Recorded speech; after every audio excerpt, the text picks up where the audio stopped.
Hey everyone, it's me Kenji again, and I just got done watching episodes 7, 8, and 9 of Love is Blind Season 6. And as always, I have so much to talk about. So let's get started. Now, the first couple that I want to talk about is Jeremy and Laura. And a trend that I'm starting to see with them is that they tend to talk about each other's business to other people, which is just not cool. After the whole bean dip situation, Laura and Jeremy talk, and Laura lets Jeremy know that it was never her intention for that to come out. And I feel like I called that because I knew it that Laura said that in confidence, and that there are some things that I just personally think are no-brainers that your partner tells you that you are not expected to ever tell anybody else. And I felt like that was a lack of maturity on Jeremy's part. But it's so funny that Laura was chastising Jeremy about that, because then she runs back around and starts telling his business to her family when they first meet. So Jeremy gets a DM from Sarah Ann, who essentially is flirting with him and saying that if he ever feels like he's not really interested in Laura, to kind of hit her up. And while it was great that Jeremy talked to Laura about it, it was not her place to bring that up to her family, especially when it was the first time meeting Jeremy. What kind of first impression is this? It's incredibly embarrassing. It's incredibly disrespectful. And if anything, I personally think what Laura did in front of her family is way worse than what Jeremy did in front of a bunch of friends. Because now that lasting impression, I mean, if they get married, is gonna be there with the family for the remainder of their marriage, and that's not cool. Now, at first, I thought Jeremy sharing the DM with Laura was a green flag, but I've now come to realize that it was just a front. They're doing this so that you don't suspect them. And I feel like that's exactly what Jeremy did when he went out and didn't come back until about 5 in the morning. He says that he just had a pleasant conversation with Sarah Ann to kind of clear the air. It is disrespectful on so many levels. The fact that he would even put himself in that predicament for there to be any type of rumors or for there to be any type of misinterpretation. I think you should never put your partner in that sort of situation. And I think you should never put yourself in that position. Why couldn't he have a conversation with her at 5 p.m.? Why couldn't he just meet at a public place? I think we would have all loved to see that moment where him and Laura are sitting together in a coffee shop telling off Sarah Ann to back off. You know, I would have loved to see that. Now, I know Laura has gotten a lot of flack from people on the internet. I've been seeing some people's comments about how she's too aggressive or she's too controlling. But I still think that this scene is a great example of how Jeremy thinks that he's 2 steps ahead, but Laura, being the boss and the mommy that she is, because guess what, Jeremy? Laura was actually up and she knew exactly where you were. So I love to see her just sit back, be cool as a cucumber, let him talk, let him lie, and then come back and be like, no, I know exactly where you were. So I was actually up. I could see where you were, and you were not at the bar. You were nowhere near that bar. You were in Sarah Ann's neighborhood. Like, that moment, I live for that moment, because there's just something so satisfying about catching someone in a lie, because the way Jeremy was about to just gaslight her and make her feel like she's the crazy one for being suspicious, I loved it. Now, there are some rumors going around that Jeremy might have been engaged 2 weeks before even coming on this show. After these episodes have come out, Jeremy has also had a lot to say. He said, like, okay, we're all people, stop giving us all this hate, which I do agree there. At the end of the day, that this is a reality show. These are real people, and taking the time out of your day to go on somebody's social media to spew hate and you really don't even know them like that is kind of weird. So I get that part. But at the same time, Jeremy, you came on a reality show. So the next couple that I want to talk about is Kenneth and Brittany. And I don't want to say I told you so, but I told you so. As I said before, I wanted to like this couple, but from the very beginning, when they saw each other in person for the first time, I just didn't feel the chemistry at all. But it was incredibly disappointing to watch Kenneth do this 180 with Brittany, who was still very interested in him, who I guess is very accustomed to dating outside of her race or dating ethnic men. He's not, but I personally do not think that was the main reason. I've seen some people say that, oh, AD got into Kenneth's head and now he's still like, and because of that, he was having second thoughts. No. At the end of the day, if you are truly attracted to your partner or if you're truly invested in your partner, you're going to show it. And to see Kenneth turn into this apathetic person because he just doesn't have that type of chemistry with Brittany, it was so heartbreaking. This woman poured her heart out and he was just there breaking up with her while he is texting and he just walks away. It was heart-wrenching. It just was so disappointing to see. So I wish all the best of luck to Brittany. But for Kenneth, there are some rumors going around that he might be gay. There are some supposed screenshots going around of his cousin potentially saying that he is gay and that he went on the show to appease his family. So I'm not sure about that. I don't know. But all I can really say is he was not attracted to Brittany. He did not have chemistry with Brittany, which is surprising because I thought she was a very beautiful woman. Now, the next couple I want to talk about is Johnny and Amy. And at first, I looked at them as this sort of boring couple, the couple that we knew was going to get married. They were very unproblematic. And then Johnny had to go and mess this whole thing up. And the biggest issue I have to talk about in the relationship is birth control.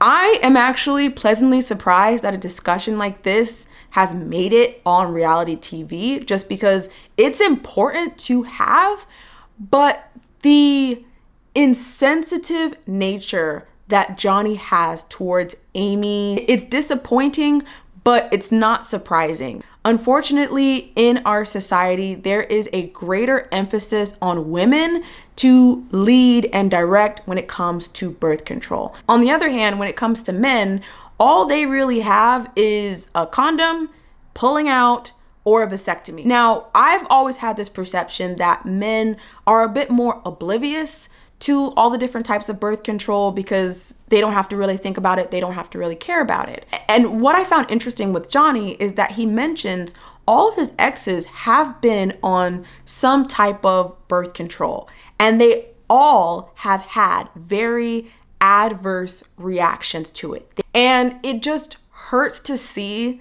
that not only is he aware how damaging birth control can be to a woman's body, her comfort, her mental stability, but it just seems like he doesn't care. And because the other women in his life have just taken care of it and he's never really had to think about it, he wants to force that on Amy. And that is what it's really coming across as. And I think that is why Johnny is getting a lot of backlash on social media. Now, he did post a response, and this is what he says. I hope the additional clarity that Amy provided in her and my stories helps explain the conversation we had around birth control further. I cannot stress enough that this conversation happened both on and off camera for about a week and a half. Why had it take that long? It took that long for you to compromise? Anyways, we both wanted to make sure that we came into it open-minded and willing to learn about alternative options. Personally, this is not something that I had done much research about before, since the conversation never arose in my previous relationships. You never had to think about it because everybody else took care of it for you. However, I am extremely happy that we did discuss this in a healthy manner and that it was included in our story. I feel like that at the time, this was a conversation that we needed to have to see how we would be able to deal with conflict, how we manage conflict resolution. I really hope that this prompts others to have similar conversations because this is a topic that is typically brushed over. Not for women. I encourage men to listen to their partners and have open-ended conversations to see what is the best route to take within their relationships. This is such an important topic to consistently educate ourselves around. That was very PR to me. I mean, I don't know if he must have put that in ChatGPT, because it's giving scripted. It's giving PR. A lot of people responding to this that he was like saying a whole lot of nothing. A piece of me wants Johnny to actually address this in the reunion, but at the end of the day, when it comes to birth control and what sort of things you and your partner decide, it's actually none of our business. Now, I can't believe I'm saying this, but I'm actually starting to root for Clay. He seems like a pretty decent guy. I am so proud of him for owning his own home. It's a nice home, and he actually bought it in 2021. Good for him. Now, another thing that pleasantly surprised me was him bringing up a little bit more in depth about his father's infidelity and how that really scares him going forward. I personally think he may feel a little bit of guilt for being complicit in his father's cheating. I cannot believe the audacity of his dad to bring him along, some of his escapades, some of his cheating rendezvous. And it was hurtful to see, but I think it was also refreshing to see, because these types of conversations, especially with Black men, we don't really see this on reality TV. But the only sort of caution that I have for his relationship with AD is that I'm scared that he is too scared and might have this sort of self-fulfilling prophecy. Even if he doesn't cheat, by constantly talking about his doubts and fears, that's going to put insecurities and fears into AD's mind. And I'm not necessarily sure that they will both say yes. I hope they will. They seem like a decent couple, but for now, I'm just not sure. Okay, now the last couple I have to talk about is Jimmy and Chelsea. Some people are team Jimmy, some people are team Chelsea, but like I always say, there's his side, her side, and somewhere in the middle is the truth.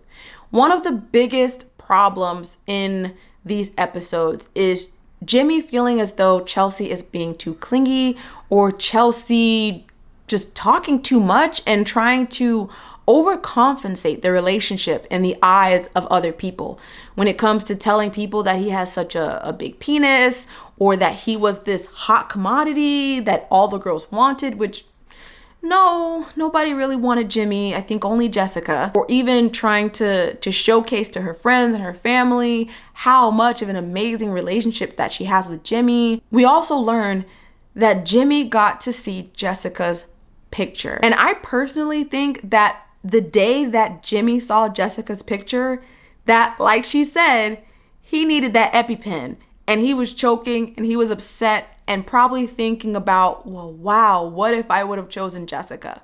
And because he felt down and because he was probably a little mopey, Chelsea probably picked up on that, became a little bit too clingy, was trying too hard to be all over him, not giving him space, which led to the altercation that they had later on. And so ultimately, I'm not sure. I'm not sure that their relationship is going to work out.